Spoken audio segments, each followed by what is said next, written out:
जय Shriram guys. आज आपल्या chest आणि शोल्डर चेस्टचे आपण 3 एक्सरसाइज करणार आहोत. तर पहिला एक्सरसाइज आपला फ्लॅट बेंच. फ्लॅट बेंचचे आपण मारले 4 सेट 12 रिपिटेशन. यात फक्त लक्ष ठेवा, माइंडसेट आणि चेस्टवर फोकस मेन पाहिजे. तर आपला हा वर्कआउट समाप्त झाला. लगे आपण आलो इन्क्लाइन बेंच डंबल प्रेसवर.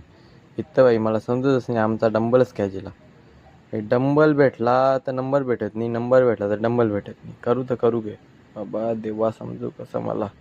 तर आपला डंबल भेटला. इथं फक्त लक्ष ठेवा, तुम्हाला हवं तेवढंच डंबल घ्यावे, जास्त वजन घेऊ नका, नाही तर तुम्ही दवाखान्याचा बिल बसवावं लागेल. याचे मारले 3 सेट 12 रिपिटेशन. तर हा वर्कआउट झालेला आपला.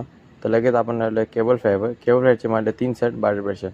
तिथे दादा चाललेला आहे जरा पंख बनवायला, तर त्यांची टिंगल टवारी चालू आहे. चला आपला चेस्ट समाप्त झाला. आपण लगेच शोल्डर वालो.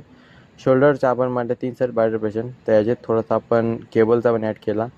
याच्यात फक्त धर खेच ओर खेच, धर खेच ओर खेच. तर याचे फक्त आता झालेले आहेत वर्कआउट. आणि जरासा योगेंद्र जोरला आपण टाईमपास करून लगे आपला लास्ट वर्कआउट 6 पॅक समाप्त करून लगे 8च्या समोर जरासं शायनिंग मारली. आणि बाई पंप पंप. तर असेच जर व्हिडिओ तुम्हाला पाहिजे असेल लाईक करा आणि सबस्क्राईब करा. तर भेटू नेक्स्ट व्हिडिओ.